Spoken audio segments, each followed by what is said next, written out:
August just started, so it's time for me to do another run of Imaginarium Theater on my free-to-play account. As always, I'll start with an overview of the bosses. The first boss you'll face this time is Jade Plume Terror Shroom. This guy's only mechanic to keep in mind is he'll lose his mind once he's taken enough electro damage, and then be down for a bit. Sometimes he'll freak out in a way that doesn't do anything, but he's capable of doing some pretty substantial damage, so keep your Trung units safe.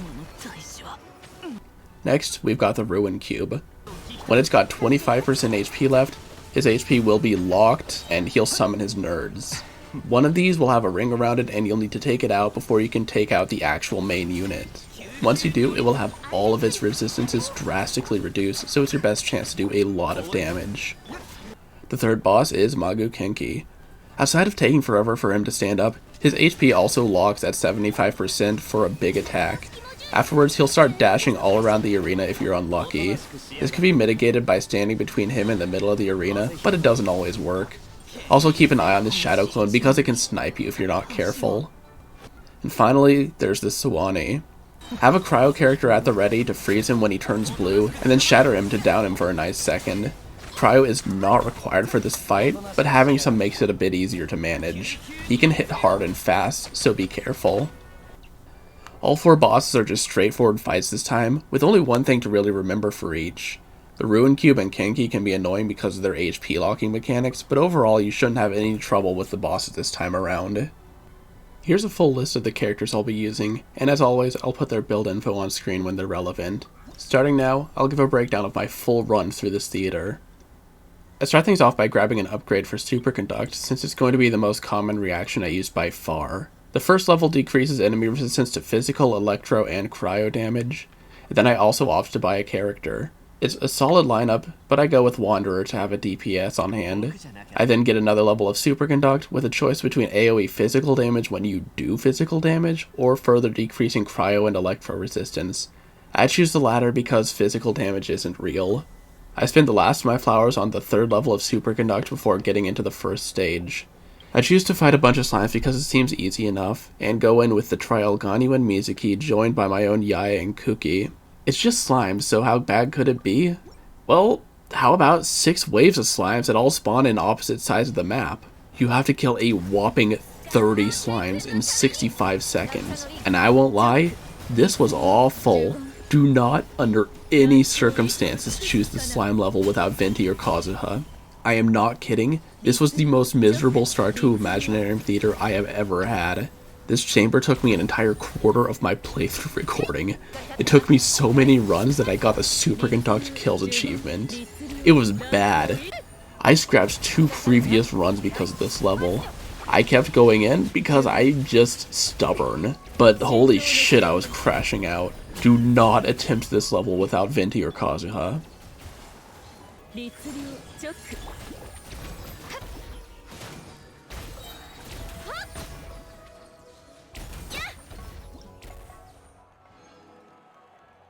I get Diona from completing the level and finally move on to stage 2 after aging at least a decade from that chamber. All I can afford to do is buy Chlorinde before choosing to fight a band of samurai for the next stage. Again I use the Trial Mizuki and Ganyu joined by my Yaya and Diona. Mizuki actually gets to do something this time with her swirls, but for the most part it's all Ganyu and Yaya spamming Superconduct all over the place.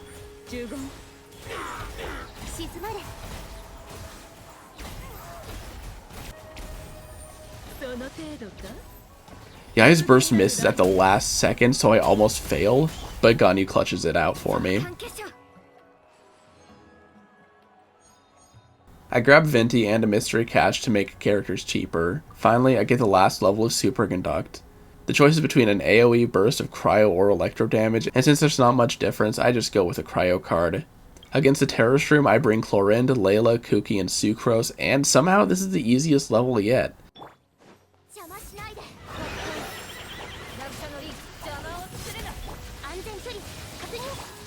It's done in record time.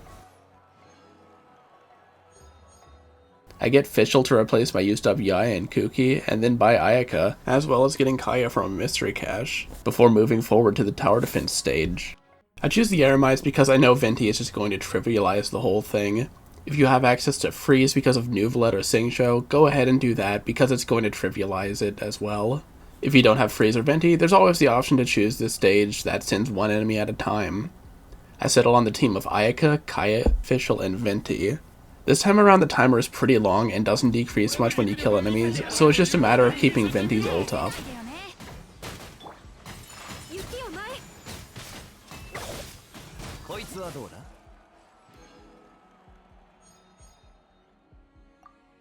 I choose Auron for my reward, then decide to start investing in Cryo Swirl. This increases your crit and swirl damage a little bit. I choose to go up against the Hydro Mimic Zoo for the next floor. After a few failed runs, I ended up using Chlorind, Auron, Layla, and Kaya. I underestimated the floor a little bit because, like the slime floor, it's several waves that all spawn in totally different locations. Freeze helps a lot, and I'm sure the maxed out Superconduct card is doing something. I think.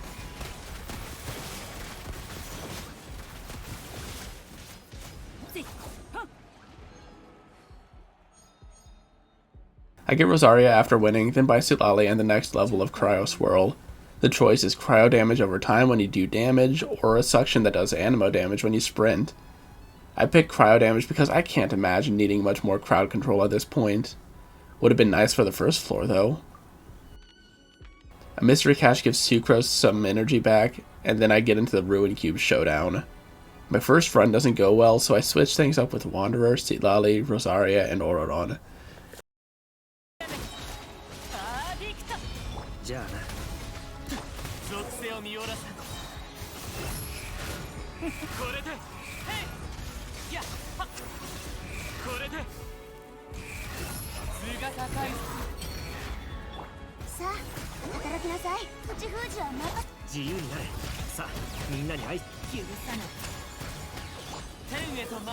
It's close because I wasted some time, but afterwards I get Farazan so no Wanderer can actually be good.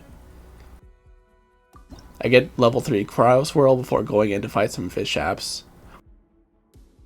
My team for this one is Wanderer again, joined by Diona, Rosaria, and Farazan. To be honest, I can't tell if the swirl buffs are actually doing anything, but now that I have Farazan, my Wanderer is doing solid damage.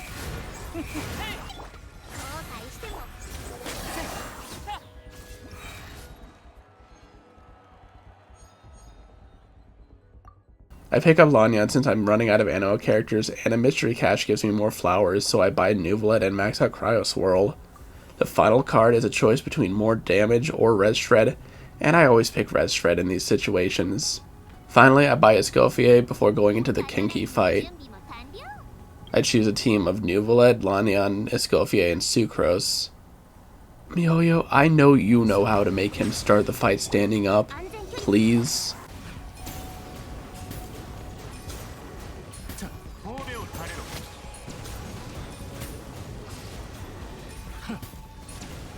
His teleporting almost screws me over at the last second, but there's just enough time left for me to finish him off and get Kazuha.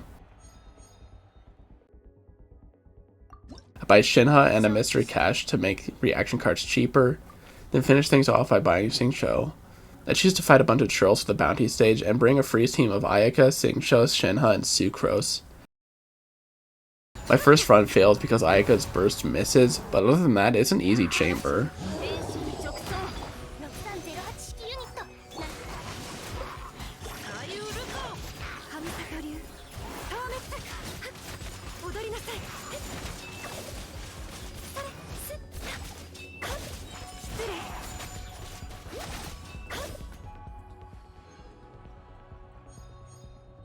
I'm rewarded with Charlotte, not that I needed any more characters at this point, so I go straight into the final fight with a Swanee. I can't lie, I'm pretty done at this point because the first floor with the slimes obliterated my morale for the entire run, so forgive me for just pressing the win button by choosing a team of Nuvolet, Silali, Fischl, and Kazuha.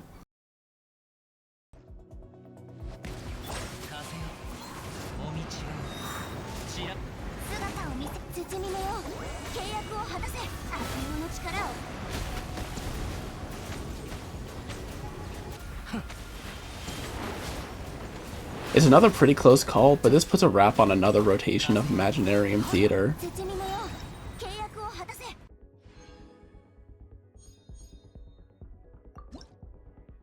As always, thanks for watching. If you couldn't tell, this theater did a number on my mental state. It's not a bad rotation by any means, but the starting characters were just horrifically unsuited for the enemies I chose at the start. Swirl and Super Conduct are both such weak reactions that the damage numbers this time are just low all around, if you couldn't tell by my strongest hit this time being only 55k. Mercifully, MiHoYo finally ditched the secret source to Overseer after shoving it in everything possible for the last 2 patches, so this time the bosses are all pretty straightforward and don't have anything awful going for them. Just get past the first couple floors and you should be good to go.